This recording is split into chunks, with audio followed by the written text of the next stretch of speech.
New Hampshire. We are live with the studio audience, as you probably intuited. It is a very crazy night here in New Hampshire. We of course, have the first big primary contest of 2020 happening in just about 4 hours, which is the first votes being cast just after midnight.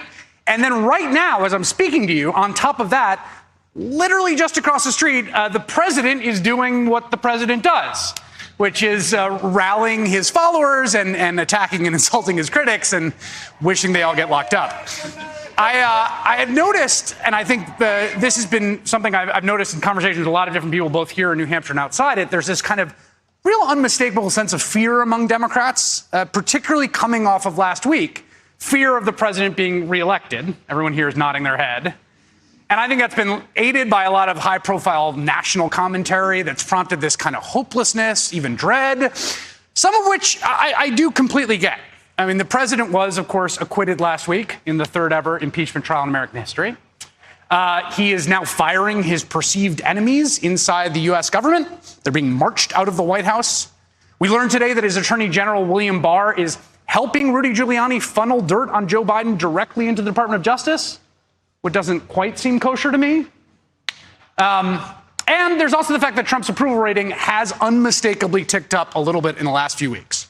There's a real signal there. He's now sitting at just under 44% in the 538 polling average, which is as high as he has been since his first few months in office.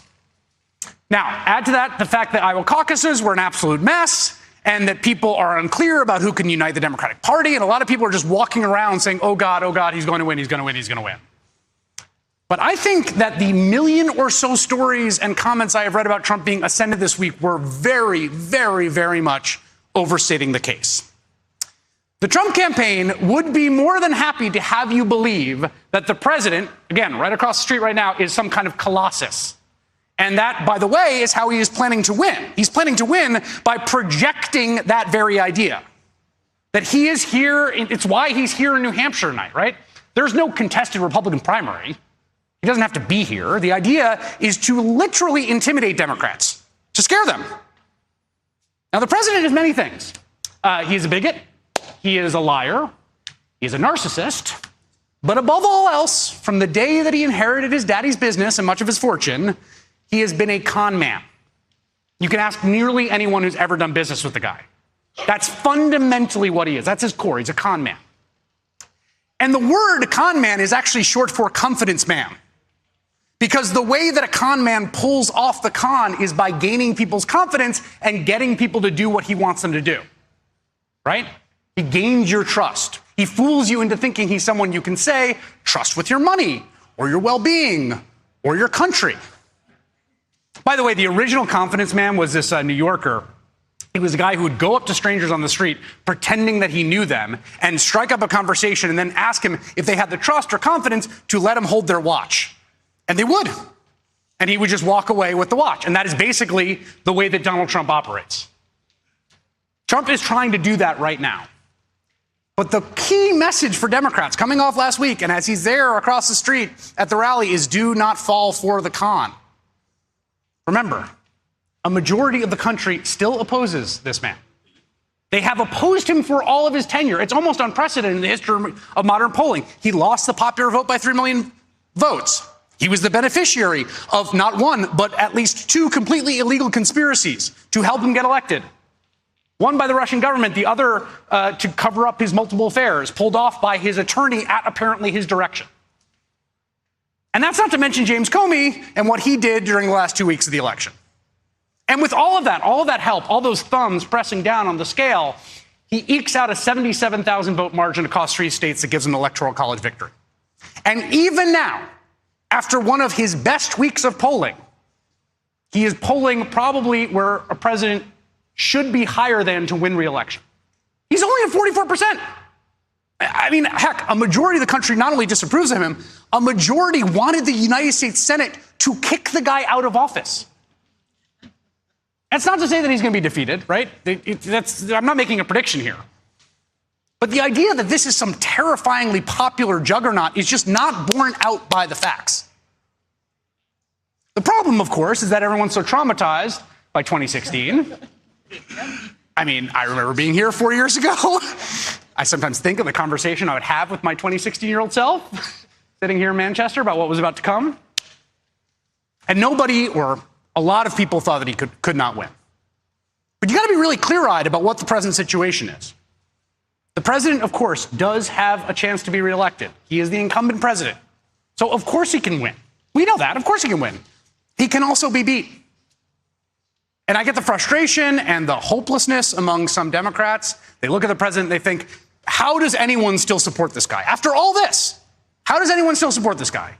And they see and hear his unhinged speeches, and we'll get lowlights later on, and his insults and his venality and his corruption, and they wonder how anyone could possibly want 4 more years of this. I mean, just the other day, there was a story about how he's bilking the federal government to the tune of $650 a night for the Secret Service that has to follow him when he goes to his own properties. Public money, right in his pocket. And that was like a one-day story. And I get it, that drives people nuts, right? Like, what will bring him down? But put all that aside for a moment. Because it is also true that Donald Trump's agenda, at its core, is the Republican Party's agenda, and that agenda is really unpopular. Today gave us an amazing, fantastic example of this core truth. So he's riding high on his best week ever, 44%, right? And what does he do? He puts out a budget with more than $1 trillion in cuts to Medicare and to Medicaid and to Social Security and the Affordable Care Act.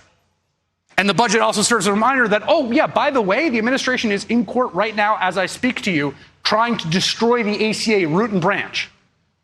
Just upend everyone's health insurance in one fell swoop. And the ACA, by the way, is also 10 points more popular than the president himself. His administration has gutted the Clean Water Act, which, guess what? People love clean water. This is not rocket science, the politics of it. They've laid waste to environmental regulations. They put a coal lobbyist in charge of the EPA and are now proposing to cut the budget of the EPA as of today by 26%. They also cut taxes worth trillions of dollars for rich people and for corporations. And when he signed that bill, and I think this is really important to remember, it was basically the lowest ebb of his popularity. Signing his big legislative achievement. That was the lowest, least popular he ever got. Trump is vulnerable on all this stuff. He's vulnerable on Medicare cuts and tax cuts for the rich and environmental degradation and deregulation. He is vulnerable on that. Because the American people are on the Democrat side on this whole range of issues. Almost all of what the president is doing and has done, independent of the state of the economy, which is a big if, right? The stuff he's actually doing, almost all of it is wildly unpopular. Just today, in fact, Quinnipiac released a new general election poll. Did you see this?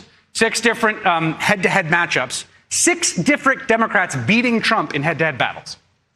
Pete Buttigieg and Elizabeth Warren both beat him by 4 points.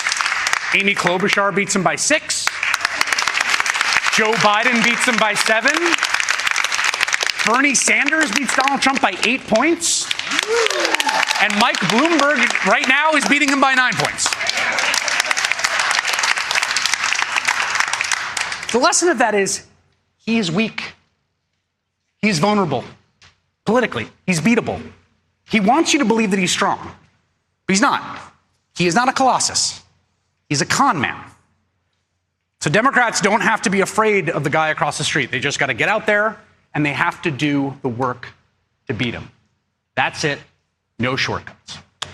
Hey there, I'm Chris Hayes from MSNBC. Thanks for watching MSNBC on YouTube. If you want to keep up to date with the videos we're putting out, you can click subscribe just below me or click over on this list to see lots of other great videos.